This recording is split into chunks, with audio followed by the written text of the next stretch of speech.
Please save me. One of my friends committed suicide last month. We three were sacrifices. If he dies, I'm next. Someone. Help me. Please. Help me. I'm afraid of the dark. I can't sleep because I can see the blue light. The three of us were bad friends from junior high school, still plodding along, no good people. AG got a new job and the three of us might not be able to hang out anymore. So we took my car and went on a random excursion. Let's go somewhere we've never been before. Nobuaki was the one who suggested it. Then I left the driving to you. It was a mistake for me to get out of the driver's seat. Nobuaki was like, oh, I found a nice girl. Let's start the chase. It's just another incomprehensible reason. And finally, we got into an accident on a strange mountain road. The car was lost. And there was no cell phone reception.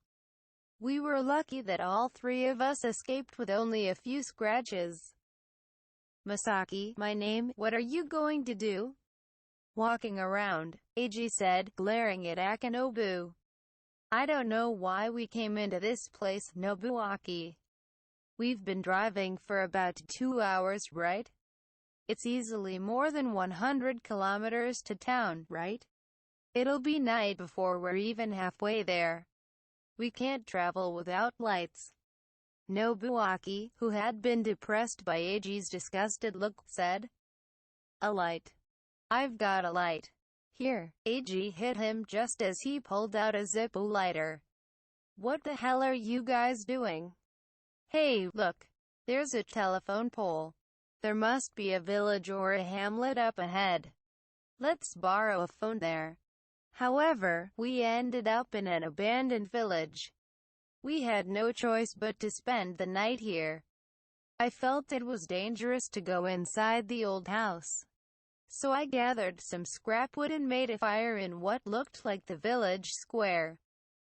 The fire was burning with a loud crackling sound.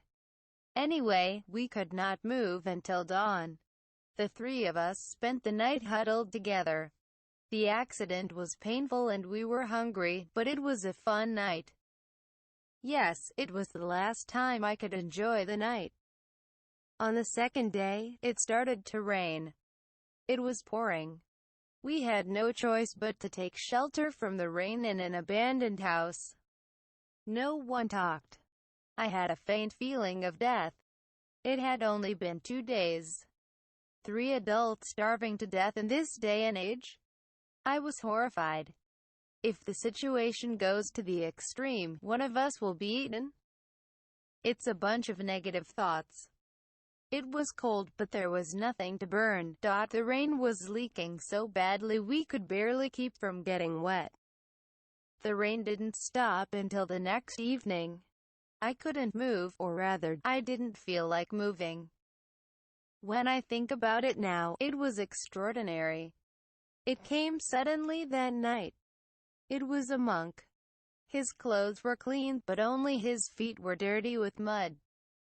He had probably walked all the way here. He didn't even know someone had come until someone called out to him. What are you guys doing here? Are you the ones in the wreck up ahead? Come here anyway. We crawled out of the abandoned house at a slow crawl, thankful for the help we had received from the thick but gentle voice. When we went outside, we found the moon was brightly shining. It was a full moon. Thank you for saving us. How did you find out about us? I thought we were going to be ruined. I'm sorry, do you have anything to eat? We haven't eaten anything for a couple of days. I said to him, this is a dead village. There is a dead village. A living person is conspicuous everywhere. You are in a really dangerous situation, and that hasn't changed. It's a terrible thing. You must have been called here as a sacrifice. I have food, but I can't give it to you. There are others who need to be fed. It's better than being eaten yourself, isn't it? You just stay in the back and be quiet until I'm done with you." With these words, he moved to the square. There was already a fire burning and some kind of altar had been built. Food. Akinobu found an offering on the altar and ran to it. The monk said, "Blackmail." Akinobu stopped, startled. "Don't go any further forward, you fool. Move back slowly and watch quietly. The other two come this way too. Come with me into this." He called us into a place where 4 stakes were surrounded by a rope like a sacred cord. Was this some kind of ward? I felt a chill. Once inside, the monk began to speak. "There was an unfortunate incident in this village a long time ago, and many of the villagers died of starvation. Even today, it is a remote place, but at that time, you had to travel for more than a day to get to the town below to communicate with the villagers. Of course, it was an isolated village with no electricity or telephone. No one would notice if anything unusual happened. What? We found a telephone pole and came here." "Where is that? Look around you." "That's why I said I was called." I looked again at the village in the moonlight. The houses had crushed grass and trees growing out of the roofs. It looked like a small mountain. Not a single utility pole had been erected. I couldn't believe my eyes. When we came here, the houses were old, but they must have still been in good shape. We thought it was just a village that had been abandoned during the Showa period. When I was stunned, Eiji grabbed my arm. "Masaki, what is that?" He pointed toward the altar. "What?" 2 blue lights. 3 beads of light the size of marbles were swarming around the altar where the food was. "Orbs? What the hell? There's a bunch of them." "Orbs? What's that?" "Those are the souls of hungry ghosts. They are the last of those who starved to death in this place, the departed souls of hell. I come here every year to make offerings to them. If I had come a little later, you would have been sacrificed to them. Oh, and don't go out of here. They will eat you." While the monk was saying this, the orbs, hungry souls, descended to the ground and began crawling around like black worms. Upon closer inspection, it took on the shape of a human being. It had shaggy hair and glazed eyes, a skinny body and a big belly. There was a man and a woman. Then a crunching sound began. The offerings suddenly disappeared, leaving only a black mass, a peony rice cake. Only one black mass, a peony rice cake or something like that, remained. I understood that they had all been eaten by the ghosts. I asked the monk. "All they have is their appetite to fill their bellies. They used to be people, but now they are like ghosts. They are so strong that things actually disappear. They are really being eaten." "Well, that's not enough, is it? You guys. This is the last one," he said, and began to sprinkle something from a bag around his neck. He chanted sutras while sprinkling it in all directions. I looked at it closely and saw that it looked like rice. They all eat a grain of rice, but it never goes away. They keep eating a grain of rice. One by one, they turned into blue balls of light the size of marbles and sank to the ground. And then none of the blue light that had been there was visible. "It's over. You are hungry, but you have seen something you rarely see. People don't die if they don't eat for a few days. The inhabitants of this place suffered and died more. Do you understand their suffering at least a little? The temple staff will come for you at dawn. It will only be a few more days. Until then, have patience, ha ha ha." Nobuaki said to the monk, smiling broadly, "If it's over, there's still some Inan left. If you're done, you can have the rest of the peony cake, can't you?" I thought the place froze in an instant. What the heck? Where are you? The monk's face was pale as he shouted.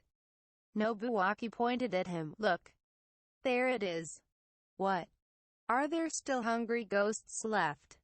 Don't tell me it's Hagir, or? There was a threat in his voice. I became anxious and asked, what is it? I asked. As I said before, they only have appetites. They don't leave food behind. And if there are any left, then there are some brats left. As you can see, if you make offerings to the hungry ghosts, they will become smaller and smaller and will disappear. They should be gone in another 5 years. But what is a straggler?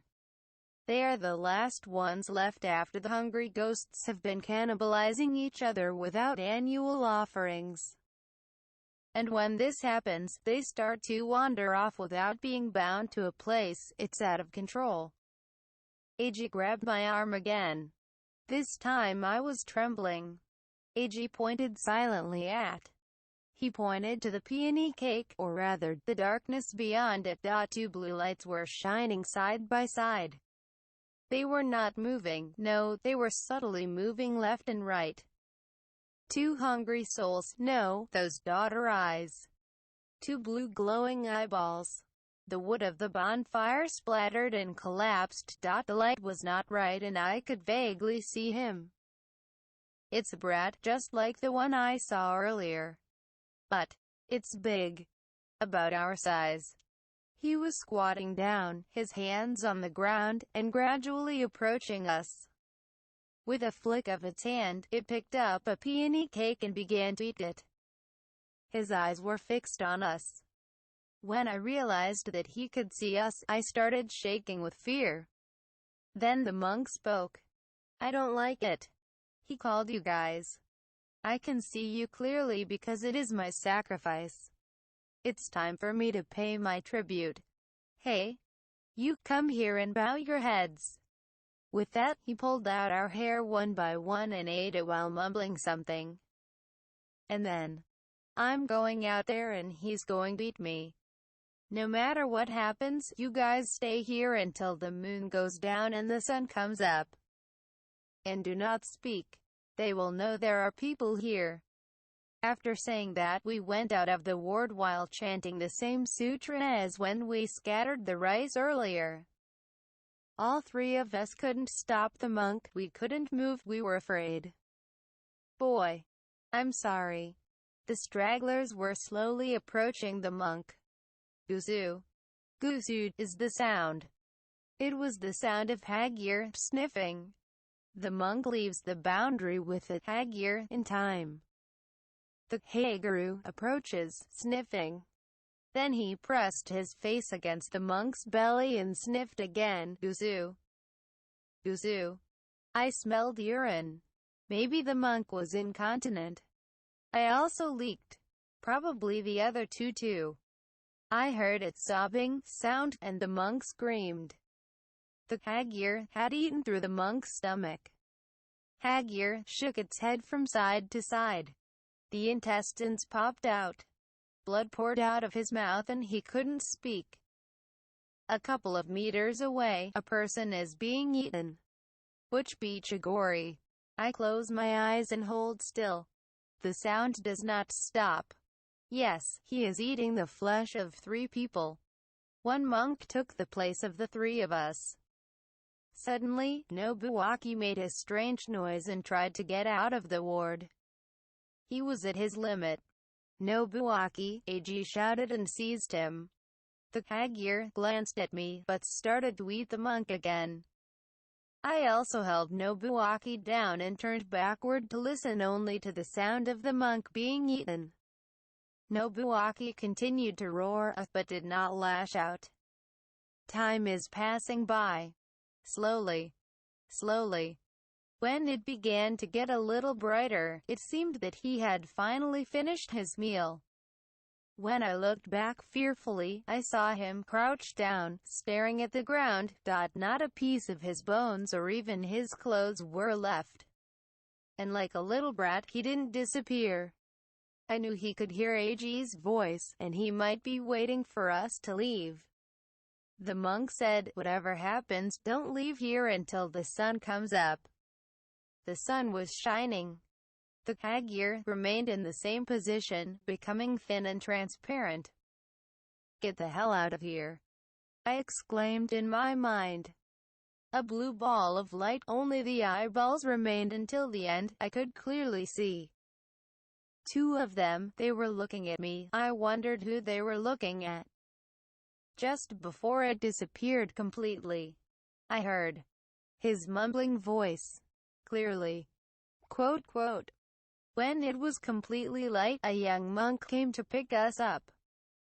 His eyes were scary, but he didn't say anything and led us to the car and took us to the scene of the accident. After a while, the police came to handle the accident and left quickly after they finished examining the scene. No one asked or talked about the dead monk. The young monk who drove us back to the town said to us, 'Forget it, and don't come here.' That's all he said. We passed 3 cars on the way to the town, even though there were no cars on the road. All of them had the monk in them. For some reason, he seemed to know about the stragglers, even if I didn't tell him. The 3 of us didn't see each other much after that, and the months passed. Agee got a job, but got into trouble and was fired from his job, so we came back to this town. Maybe it was because of the trauma from the time. I still have dreams about it. Nobuaki went crazy after that and entered an institution, but he committed suicide last month. When I heard that he committed suicide, I thought, oh no. I heard that he was suffering from skinny and vomiting as soon as he ate. I ate and ate and ate, but I was never satisfied. Just like him. He disappeared after saying these words. Nobuaki